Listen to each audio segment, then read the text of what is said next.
The snowstorm raged with a ferocity that made the city streets almost unrecognizable. Wind whipped through the narrow alleys of Boston, sending icy gusts against windows and scattering holiday decorations. At the corner of Maple and Fifth stood Holly's Diner, its warm lights flickering in defiance of the storm. Inside, the diner was nearly empty, save for a few late-night customers sipping coffee and murmuring quietly to each other.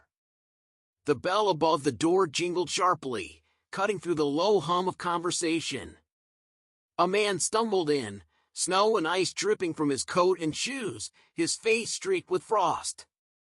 His hair was matted, his beard unkempt, and his eyes carried a hollow weariness that made everyone else look away. Some customers whispered, some scoffed, a few even laughed, muttering that it was too risky to sit near a stranger in such weather.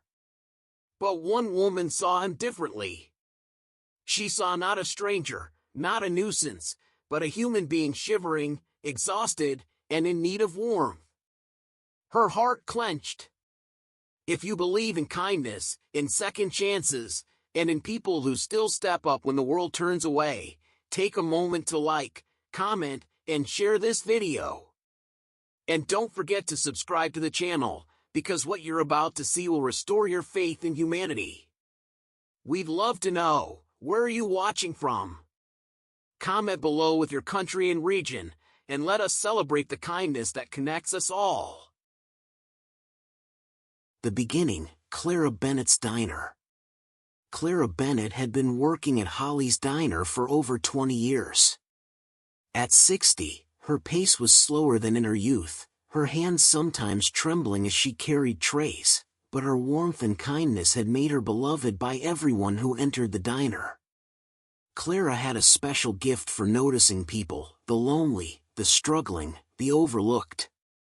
She treated everyone with the same gentle respect, whether they were a generous businessman, a family counting every coin, or someone who had nowhere else to go. The diner, a cozy, worn establishment with checkered tablecloths and a long counter, always smelled like freshly brewed coffee and cinnamon. Outside, the storm pounded relentlessly against the windows, but inside, the warm lights and the aroma of home-cooked food made Holly's feel like a haven. That night, the dinner rush was winding down. Clara had just finished wiping down a row of boots when the bell above the door jingled again. A figure shuffled in, head down, coat soaked, shoes leaving wet trails across the floor. Some patrons scowled, pulling their scarves tighter around their necks. "Ugh, another one," muttered Emily, a younger waitress, clearly irritated.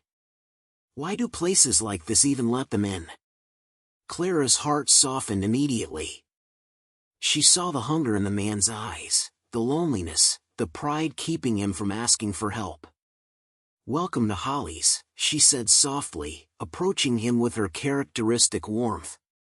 "It's freezing out there. What can I get you tonight?" The man hesitated, fumbling with a handful of crumpled bills. His hand shook as he spoke.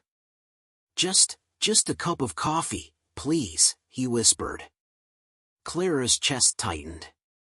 He was too proud to ask for more, too weary to insist. She crouched slightly to meet his gaze. "You look like you could use something warm," she said gently. "How about a bowl of soup and a sandwich?" "My treat." The man blinked, surprise flickering in his tired eyes. "You don't have to do that," he said softly. Clara winked. "Let me worry about that." She slipped a few bills from her apron pocket and rang up the meal under her name. Nobody would miss it. She had done this countless times before, quietly helping those in need, not for recognition, but simply because it was the right thing to do. What the man didn't know was that he was being watched, observed from a corner of the diner. The man wasn't who he appeared to be. He was Jonathan Parker, the new owner of the diner, testing his staff to see who truly cared for people, and who merely followed rules.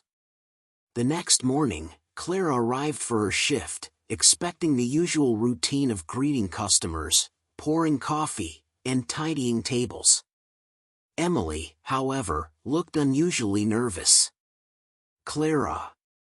Mr. Thompson wants to see you," she said, glancing around as if the words might escape her lips unnoticed.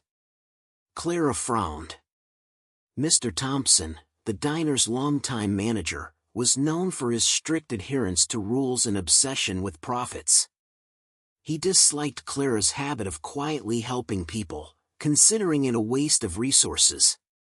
She walked to his small, cluttered office, smelling the familiar mix of old vinyl and coffee. "Clara," Thompson said, arms crossed, face stern, "do you know why you're here?" Clara's stomach sank. She had a hunch. Thompson threw a receipt onto the desk. "You gave a free meal to that homeless man last night." Clara took a deep breath. "He was starving, Mr. Thompson. I paid for it myself." "That's not the point," Thompson snapped. "You're not allowed to make those decisions. This is a business, not a charity."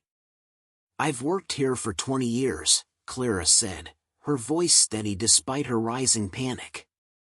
"I've never let a hungry person leave without a meal. People matter more than profits." Thompson's face darkened. "Then maybe it's time you walked away." Clara froze. You're firing me?" "You left me no choice." "It's done," he said coldly. Her heart pounded as she removed her apron, tears forming in her eyes. She walked out into the snow, feeling more alone than she had in decades. For the first time, she wondered if her kindness had been a weakness rather than a strength. The next morning, Clara sat at home, staring at the pile of bills and feeling despair gnawing at her. The phone rang, startling her. "Hello? Clara, it's Mr. Parker." "Please, come back to the diner," said the unfamiliar voice. "I don't work there anymore," she replied, confused. "Just come." "I insist," he said.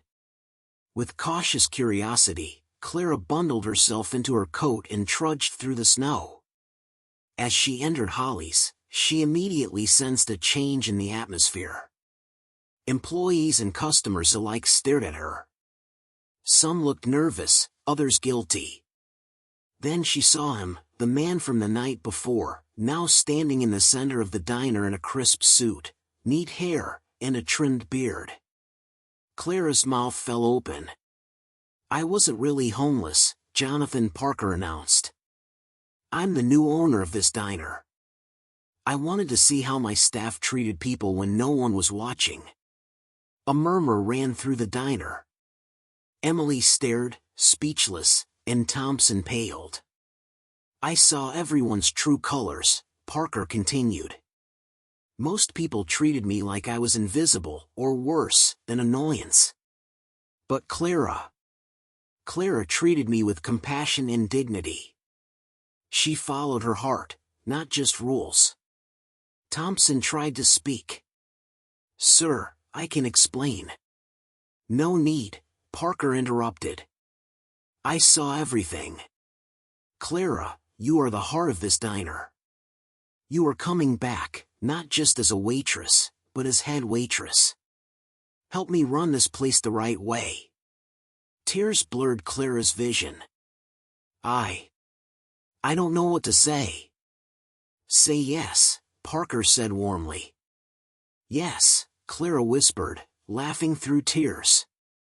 100 times yes." The staff erupted in applause. Customers who overheard cheered. For the first time in 20 years, Clara felt truly valued. Holly's Diner felt like home again. A new tradition. Under Clara's leadership, the diner transformed. No one was turned away hungry. A sign near the register read, "If you are hungry and cannot afford a meal, speak to Clara." One icy evening, as Clara wiped down a booth, she saw a young man standing outside, shivering, thin from hunger. Clara smiled. She had seen this before. "Come in, sweetheart," she said warmly. "Dinner's on me."